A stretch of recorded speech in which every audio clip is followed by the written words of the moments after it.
Hello दोस्तों, रसिया और Ukraine के बीच कॉन्फ्लिक्ट जो कि करीब 1.5 साल हो चुके हैं और अभी भी ये कॉन्फ्लिक्ट रुकने का नाम ही नहीं ले रहा है। और ये कॉन्फ्लिक्ट चलते चलते जो चीज रसिया के लिए सबसे ज्यादा सिरदर्द का कारण बन चुका है वो है वैगनर ग्रुप, जो कि रसिया का एक प्राइवेट मिलिट्री है। और ये वैगनर ग्रुप 28 मार्च 2022 से रसियन मिलिट्री को मदद कर रहा है यूक्रेन के खिलाफ लड़ने के लिए, ताकि रसियन मिलिट्री को जल्द से जल्द यूक्रेन के खिलाफ जीत मिल सके। इस वीडियो को देखिए, ये है रसिया के रोस्टोव शहर, जिसे वैगनर ग्रुप के सोल्जर्स ने पूरी तरह से घेर लिया है।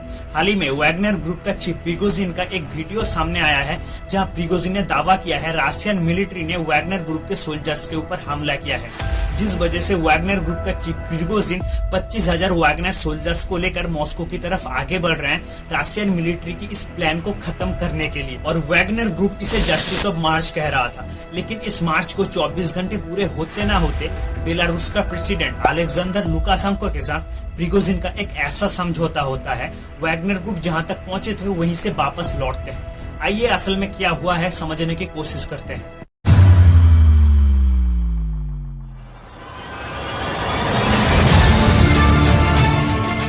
सबसे पहला सवाल उठता है, ये प्रिगोजिन कौन है? इस तस्वीर को गौर से देखिए, यहाँ पे आपको दिखाई देगा प्रिगोजिन पुतिन को खाना सर्व कर रहे हैं। इसके अलावा प्रिगोजिन ने और भी कई सारे लोगों को खाना सर्व किया है।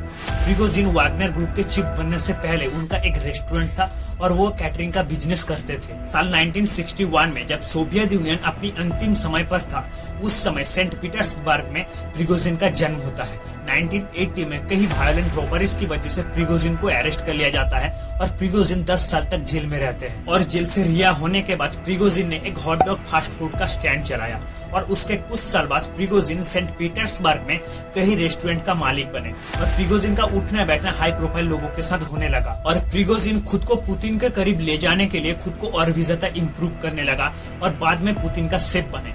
तब से प्रिगोजिन को पुतिन के सेफ के नाम से जाना जाता था। वैगनर ग्रुप का इस्तेमाल करने वाले रशियन गवर्नमेंट फाइनेंशियल कॉस्ट को छुपाने के लिए और फॉरेन इंटरवेंशन से बचने के लिए 2014 में फॉर्मर जीआरयू ऑफिसर दिमित्री उटकिन और प्रिगोजिन ने मिलकर वैगनर ग्रुप का स्थापना किया था, जिसके बाद वैगनर ग्रुप ने क्रीमिया पर कब्जा करने के लिए रसिया को सपोर्ट किया था। इसके अलावा रशियन इंटरेस्ट को बढ़ाने के लिए Syria, Libya, Venezuela, central African Republic जैसी कम से कम 30 देशों में काम किया है ये वैगनर ग्रुप। और ये वैगनर ग्रुप रसिया के अलावा और भी कई सारे फॉरेन कंट्रीज में काम किया है, उन कंट्रीज को फॉरेन इंटरवेंशन से प्रोटेक्ट करने के लिए। प्रिगोजिन एक नेटवर्क रिसर्च एजेंसी का फाउंडर भी था और ये नेटवर्क कंपनी 2016 में यूएस प्रेसिडेंशियल इलेक्शन में इंटरफेयर किया था, ताकि डोनाल्ड ट्रंप को सत्ता में लाया जा सके, और डोनाल्ड ट्रंप सत्ता में आया भी था। साल 2018 में यूएस ग्रैंड जूरी ने प्रिगोजिन को यूएस प्रेसिडेंशियल इलेक्शन में इंटरफेयर करने के लिए दोषी ठहराया था।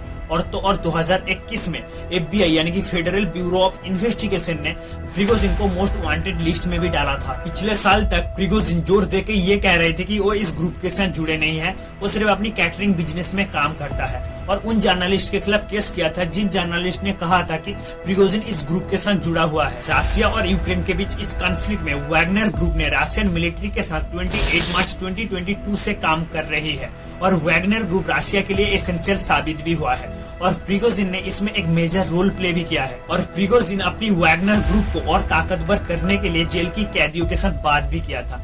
इसी बीच एक तरफ प्रिगोजिन और दूसरी तरफ Russian defence minister Sergei Shoigu और जनरल स्टाफ वैलेरी गेरासिमोव के बीच एक इंटरनल टेंशन चल रही है सत्ता को लेकर। और प्रिगोजिन ने रशियन जनरल पर सही समय पर गोला बारूद सप्लाई न करने का आरोप लगाया है और उन्होंने ये भी कहा है कि सेर्गेई शोइगु ने यूक्रेन में वैगनर फील्ड कैंप पर रॉकेट हमला किया है, जिसमें वैगनर ग्रुप की कई सोल्जर्स की जान चली गई है। और उन्होंने ये भी कहा है कि पुतिन के बाद सेर्गेई शोइगु रशिया का दूसरा हीरो बनना चाहता है। जिसके बाद प्रिगोजिन वैगनर ग्रुप के टेलीग्राम चैनल पर एक विस्फोटक बयान दिया, जहां उन्होंने अपनी लड़कों को मॉस्को की तरफ आगे बढ़ने के लिए कहा और वैगनर ग्रुप के सोल्जर्स मॉस्को की तरफ आगे बढ़ने लगे। इसके बाद पुतिन एक टेलीविजन शो में ये कहा, जो लोग मॉस्को की तरफ आगे बढ़ रहे हैं, विद्रोह कर रहे हैं, उन्हें सजा मिलेगी। और इस कहानी में एक इंटरेस्टिंग आदमी की एंट्री होती है, जो कि बेलारूस का प्रेसिडेंट है अलेक्जेंडर लुकाशेंको। अलेक्जेंडर लुकाशेंको जो कि एक डिक्टेटर है और वो लंबे समय से पुतिन की सहयोगी भी रही है, क्योंकि जब बेलारूस में प्रो डेमोक्रेसी प्रोटेस्ट चल रहा था तब पुतिन ने रशियन मिलिट्री को भेजकर